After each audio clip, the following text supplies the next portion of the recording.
I hated it. I hated it. I hated working out for the first time. I didn't like how it felt. I didn't like the pain, but I really, really, really loved how I felt after the workout. It's kind of like a big rush of dopamine and a big, like, happy feeling, like you feel accomplished with yourself. You feel great. You feel like you have more energy than you did when you started the workout. Dashiell Fredrickson, a 16-year-old from Menlo Park, is part of a growing group of young boys and men who feel pressured to gain muscle fast. When I first got really serious a year and a half ago, tons of my friends were talking about the gym. They were sending me videos on Instagram, TikTok of bodybuilders, and they were like, oh, this guy looks insane. And I was like, yeah, these guys are huge. These guys have amazing physiques.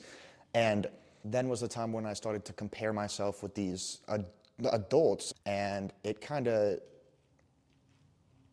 made me lose a lot of self-confidence.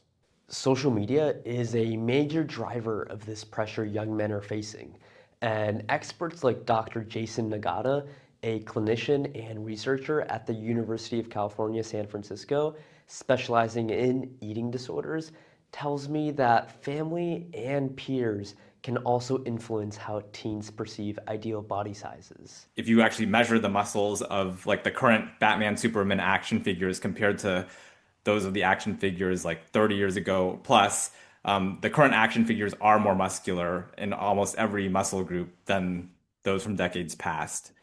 George Mycock, a graduate student at the University of Worcester researching this new trend, said exercise is good and many kids in the US aren't getting enough of it, but societal pressures are pushing young men to exercise excessively. I always talk about the fact that people refer to exercise as like the wonder drug. But what I often say is, like with every other drug, there's a tab that talks about side effects and addiction issues. That addiction consumed Mycock in his youth, and by his early 20s, he had become fixated on working out, weighing every meal, forcing himself to vomit, and even spiraling into suicidal thoughts. All the training he was doing in the gym, it wasn't enough, and his body never looked perfect to him. Nagata calls this muscle dysmorphia, also known as bigorexia. It's a disorder, he said, is affecting more young men each year. It occurs when someone is preoccupied or even obsessed with the idea that they don't have enough muscularity.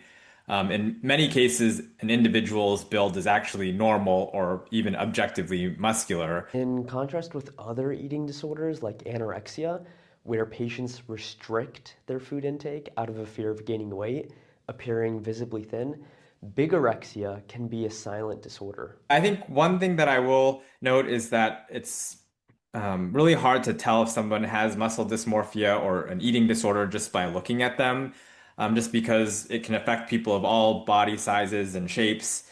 And part of the disorder is really one's own self-perception of your body, regardless of how objectively you look.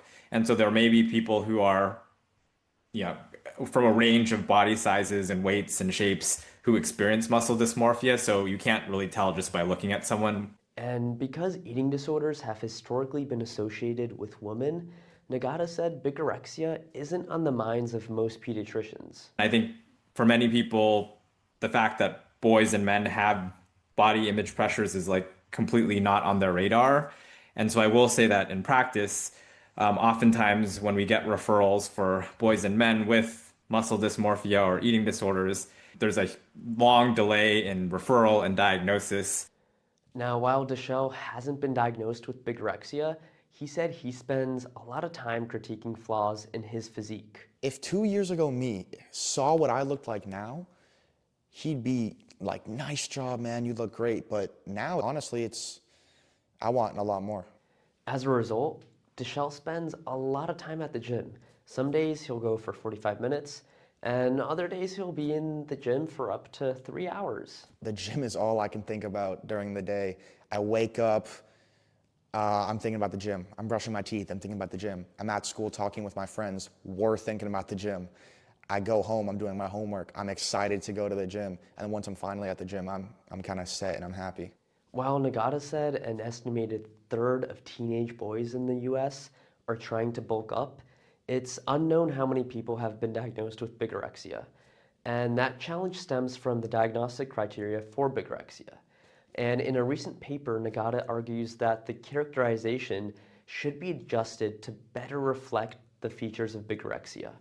And another challenge facing Nagata and his colleagues is the disproportionate impact of bigorexia on transgender boys and men.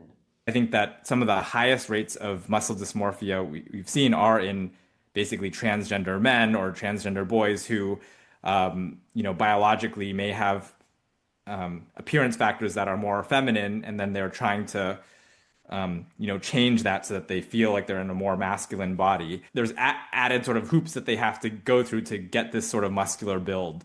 So I do think that for transgender boys and men specifically, there are sort of those additional risks, and we do see pretty high use of anabolic steroids or other muscle building products in that population as well.